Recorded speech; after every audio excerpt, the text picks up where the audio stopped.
okutuusa kwakuliranye nti naye olina ensonga ey'okugamba Mukama nti weeba Mukama yeebazibwa. Tuyinza okubeera nga tuli wano bitufu ng'akuliranye tabitegeera, bagamba Mukama yeebazibwe nga tabitegeera, kubuza obitegeera. Mukama yeebazibwe.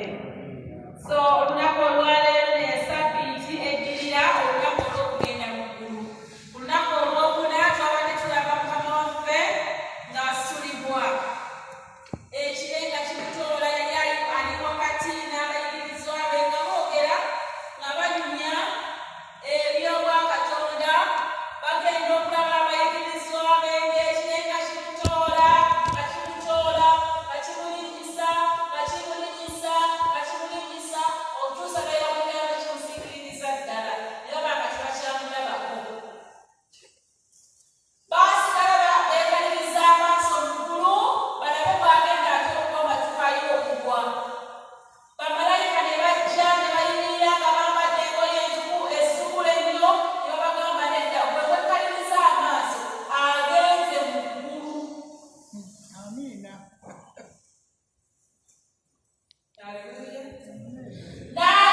Bamalayika ne babategeeza nti nga bwe tulabye awulirayo era bw'atyo bw'alikomako okubano. Haleluya. Kati Yesu tali bwafu. Era ekyawandiikibwa twakisomye mu bikolwa by'abatume ekisooka, essuula esooka. Ebigambo ebyomuwendo byabadde ebikola ekiralo kye tuliko ekyo kibadde twogerako kiri mu kuva ku lunyiriri olw'omukaaga okutuuka ku lw'ekkumi. Yabadde agamba bamalayika bagamba abayigirizwa be nti ebyo bibadde bwe bityo bisobole okubeera abajulirwa.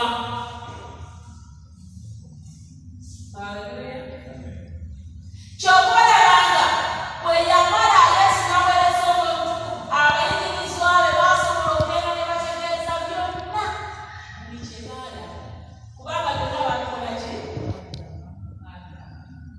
Kaakati abooluganda ne bakwata ekkalaamu ne bawandiika, naffe aboolwaleero tubisome tubitegeere era tubikkirize era tukkirize ate tutegeeze n'abalala nti Yesu bwe tukkiriza mulamu. Haleluya. Mukama yeebazibwe. Kaakati eyo y'enkulu emirimu ssabbiiti eno. Twasomye ekitundu mu Peetero ekisooka essuula ey'okuna okutuuka ku lunyiriri olw'ekumi nga tetunaba kutuukayo. Tuteekateeka ng'ekkanisa ya St. Apollo ng'ekkanisa endala zonna bwe zikola ate nga bulijjo bwe tuzze tukola nti buli ntandikwa ya mwezi bwe tutuuka ekiseera nga kino nga tulonda abakebezi tugenda kwongera okwetukanya n'okwongera okuyigira awamu obuvunaanyizibwa bw'omukebezi ku Sande ejja tugenda kulonda naye bw'owulira nga ebyo ebimu bye tugenda okwongerako n'asobola okuba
yonna gy'abeera, mu maka mw'abeera, ku kitundu kw'abeera, oba ku ssomero gy'abeera, oba mukozi ku mirimu gy'abeera, abeera mubaka, abeera ambasada wa kkanisa ye, ng'ategeeza abantu ebifa ku kkanisa, ng'abategeeza eby'obulungi, ebiki ebyaki eby'obulungi, ng'abategeeza ebifa mu kkanisa, abategeeza ebigenda mu maaso, abategeeza ebyetaagisa, era nga abulira buli muntu ate ebigambo ebirungi eby'obwakatonda.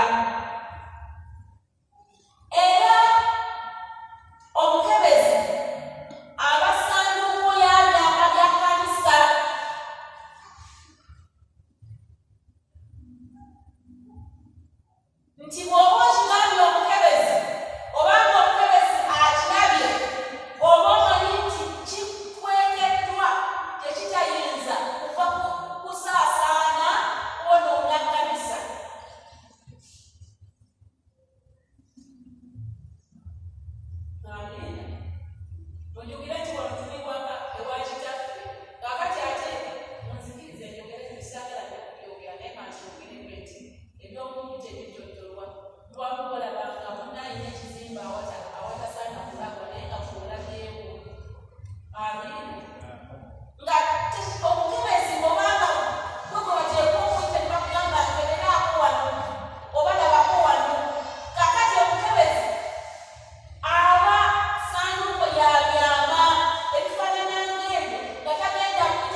omukebezi okutuuka ku kkanisa nga kukyali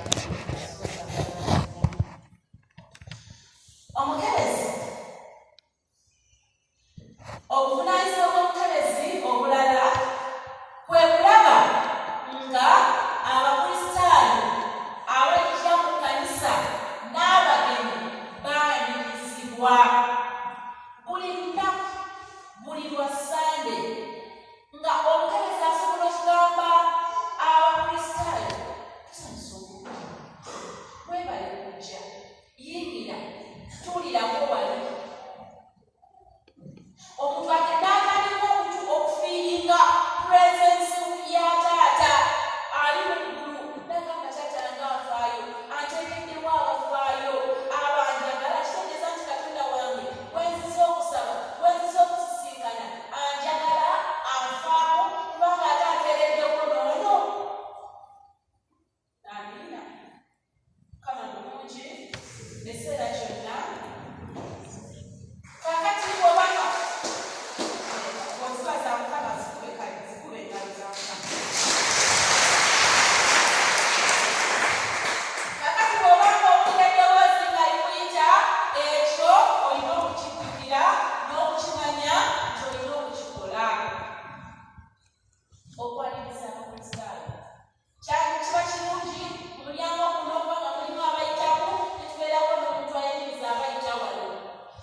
Wano wabanga waliwo abayitawo ne wabaawo omukristaayo agamba nti tusanyusa okulaba, tuwulirako wali.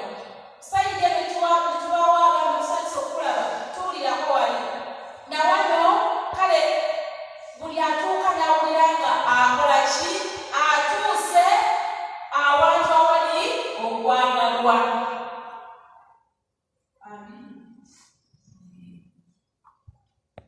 Omukebezi omulimu omulala gw'ateekwa okukola kwe kuyonja ekifo ky'ekkanisa, ekkanisa yonna ya entire church or church ground, the church premises. Ekkanisa yonna okulaba nga etukula. Omanyi waliwo abantu b'otuuka ng'olaba wano ekisooka nga ngeetyogera kutuuka nga weddugala otuuke wali nga weddugala omutima gw'omukristo gutandike kuyomba kuwana kwemuvunya kukuma abantu kwesooka nga ne mwana famira wenakunakuna wamenya omutima weesigaza kugamba ne tubeera omukristo najja naye nga n'oba Katonda yakuvuddemu dda. Kakati owooluganda bw'obanga owulira okuyitibwako okuweereza Katonda ng'omukebezi, buvunaanyizibwa omukebezi okuyonja ekkanisa munda ne wabweru n'ebikozesebwa byonna eby'ekkanisa okulaba nga bikula ate biyonjo. Omukebezi si buvunaanyizibwa bwa kujja buzi najja n'atuula. Kisukkawo. Amiina. Kakati bw'obanga bakulonze obanga weeronze, oteekwa okumanya nti olina okwegattira awamu n'abakola obuvunaanyizibwa okulaba nga ekifo kyonna kiki kiyonjo. Entebe nga zitukula, ebitambaala, kompawundi,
n'abakulembeze n'abasumba ng'asobola okuyimirira n'akulira ejje ng'asobola okukulembera saavisi ng'asobola n'okutandika oluyimba kubanga tuyinza okukeera ku makya nga omusumba oba omukulizi yalwadde kiro omusumba n'afuna sipesho ne bamutusa mu ddwaliro kaakati fast atenda ati nga ye musumba oba ye mukulizi omu ku munne kati olw'essande kugenda okutuuka ngaomuntu bamutisa mu ddwaliro ku ssaawa 10 obunene bukya tuguddewo ekkanisa tutudde akasaabisi nakutandika ssaawa eno omusumba talabikako omukebezi yabitegedde biki ebyabaddewo omukebezi aba yamaze dda okusoma embeera eri ku kifo n'atandika saavisi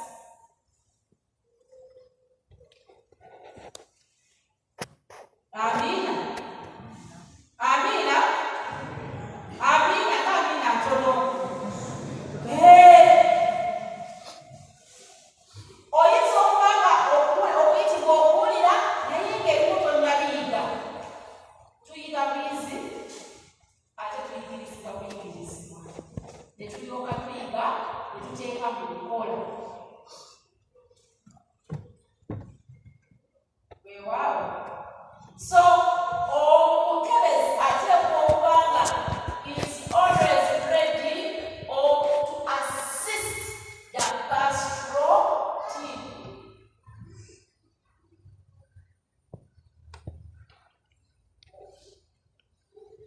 Tugenda kulambula nga tusobola okutambula n'abaweereza bageza kulambula tugenda kuziika ng'omukebezi asobola okugenda n'okuziika abakristaayo ababafudde ng'atambudde n'abaweereza omukebezi ateekwa okubanga is always ready to assist where there is need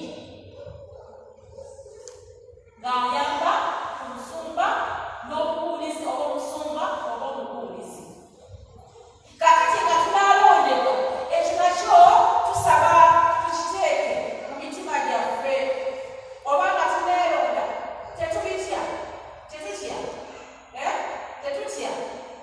bijja kusoboka naye kyetwagala nti tumanye obuvunaanyizibwa okuyiga tujja kuyiga weewaawo amiina amiina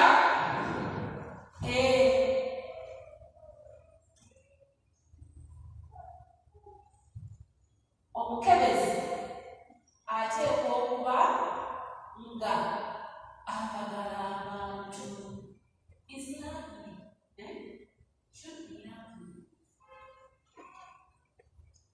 tajjanga nyize nyunyunyunyunyo ngalinga sinakatabananenandibagezezaako ngalinga wamagye buli amusala tamusanukira nga mukalegenda otule walinengalina munyunyunyunyunyo omukebezi alina okubeerako ne kalaabu nga kali ku mutima ng'atasobokalungako kajjayo weewaawo so ebyo byerimu kuvunaanyizibwa omukebezi alaba ensimbi ava ku nsimbi z'ekkanisa zisoloozeddwa era zibala ne ziterekebwa bulungi mu mikono mirungi kugamba omukebezi alina obuvunaanyizibwa okufaanana ng'obwo n'ebirala bingi n'okukubiriza abakristaayo okugaba obwakabaka bwa katonda bweyongere okukuŋŋaana kubanga bwetutagaba ate obwakabaka bwa katonda bugenda kufunda kubanga ate enjiri ebuulibwa olwebyo ebigabwa ofiisi y'obusamaliya omulungi ekola singa wabaawo okugaba ofiisi ya mission ekola kubanga singa wabeerawo okugaba omulimu gw'omukubiriza gutambula singa wabeerawo okugaba enjiri esobola okubuulibwa singa wabeerawo okugaba so omukebezi ateekwa okubanga nekukubiriza abantu okugaba katumalirize n'ekitundu kye twasomye mu Peetero ekisooka 1 Peter chapter 4 verse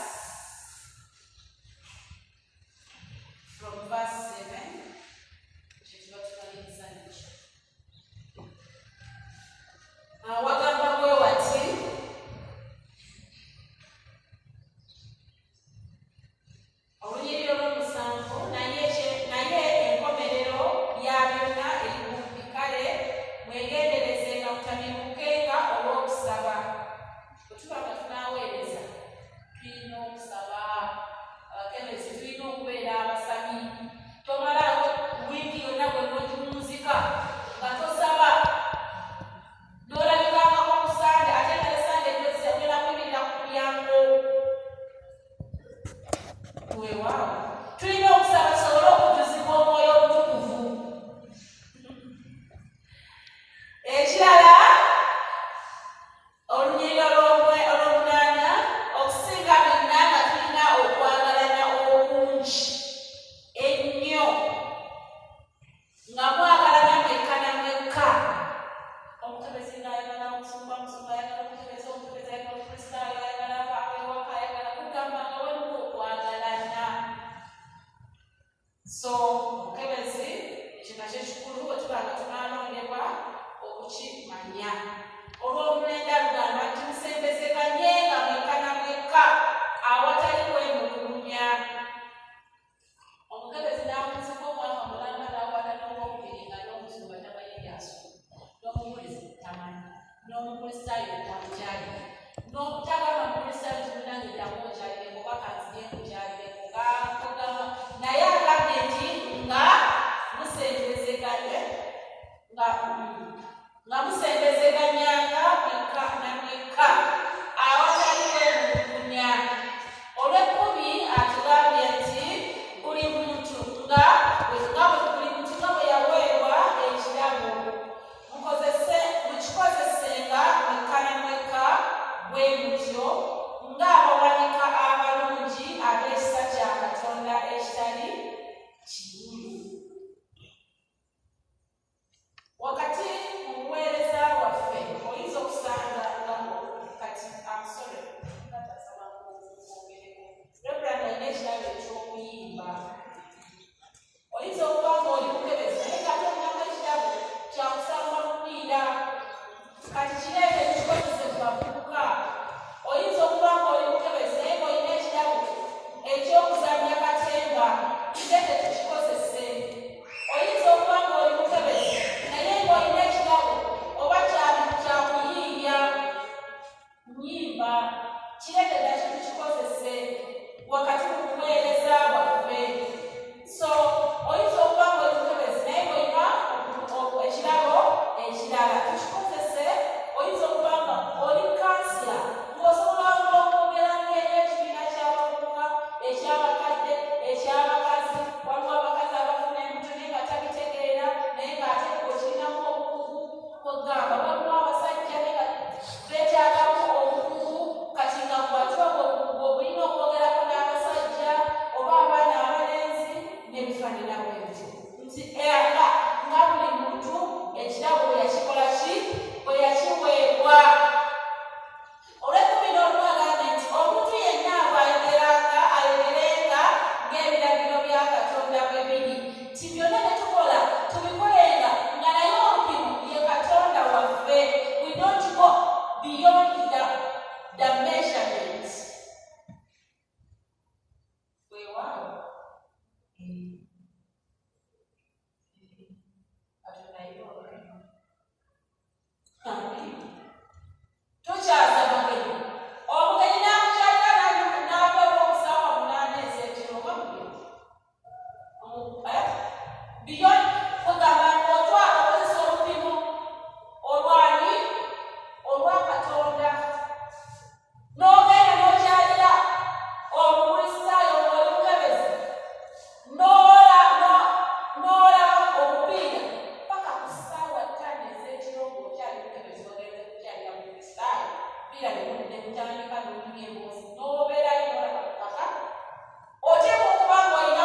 Amina. Kale batunalondeka or those are some of the instructions that you have to follow. Ekirala nti mu byonna Katonda agulumizibwe mu Yesu Kristo. Nti nga buli kye tukikola olwa Katonda okugulumizibwa, olwa Katonda okuweebwa ekitiibwa, nga waliwo alokoka, nga waliwo akkiriza Katonda olw'okubanga okoze bulungi, olw'okuweereza abo nga waliwo ayagala okweyuna yeegatte ku kibiina ky'abakkiriza. Ng'alaba okugenda mu ggulu ng'asinzira ku kuweereza abo.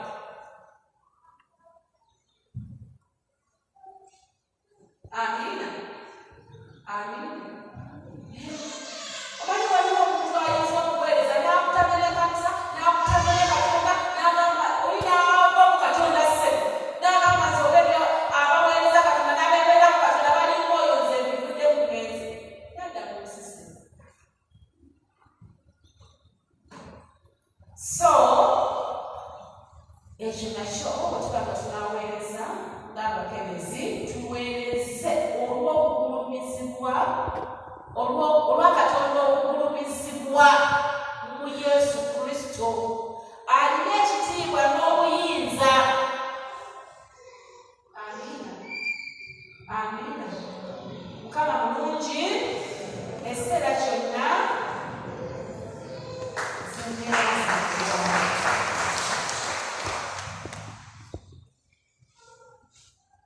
Katonda alina obuyinza.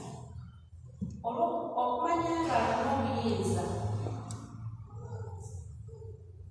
bwe tumuweereza nga tetwerekedde, bwe tumuweereza nga tetwerekedde, omusajja omu ku bantu abaweereza Katonda olunaku lwali lumu bwe yalinga Katonda alaba nga agenda kugamba what he has done is over. Katonda n'atuma ddagala mugamba omugambe nti ennaku ze ziweddeko agenda kufa. Omusajja wa Katonda malayika we yamutumako n'amugulira n'omutegala Mukama g'amuwadde, yagamba Katonda mba kuweereza. Namuweereza mu luli, nemuweereza ne mu kiri, nemuweereza bweti, nenneewaayo ne mu kiri, nenneewaayo bweti. N'agamba Katonda nti kakati Mukama tulyaba babiri. N'akyuka n'agamba Mukama nze sigenda kufa, era olina okyusa mu pulogulaamu zo. Mukama nze nkugambye n'okubeerawo. N'akugamba byonna byonna. Yagenda okumaliza nga Mukama amwongedde emyaka 10 egy'okubeera omulamu. Lwaki kubanga yamuweereza mu mazima. Amina. Mu Malaki essuula ey'okusatu olunyiriri olw'e18 paati B akatundu bba agamba nti olwo lwe tulidda ne tulaba enjawulo y'abaamuweereza n'abatamuweereza. Amakulu g'ekyo nti waliwo ekiseera Katonda w'agenda okutunuulira abantu alondobemu. Mukyala Kiyingi wampeereza ne mu Sakaliya, mukyala Kiyingi ono yampeereza ne mu mission, mukyala Kiyingi n'akalina okubazza wali. Kakati n'abakolera eby'enjawulo anaaba akateega kisiwafuna sinyongeza yamubamuweereza. Bali ne basigala eri nga batunudde Katonda Katonda musosodde nga tetufa atusosodde. Ate nga tatusosodde busosozi naye ng'akoze ekyobwa Katonda. Amina. Kaakati abooluganda nga tugenda okulondebwa ng'abakebezi. Ebyo nabyo bikulu tubimanye. Ky'okuweereza Katonda mukisa ate era n'ate natulako empeera Katonda gy'agaba. N'olw'ebigambo ebyo Mukama abampeera omukisa nga Katonda twongera okumusaba ye tegenda okututeekateeka olunaku olwa Sande ejja kugenda okutuuka nga alondamu ffe obanga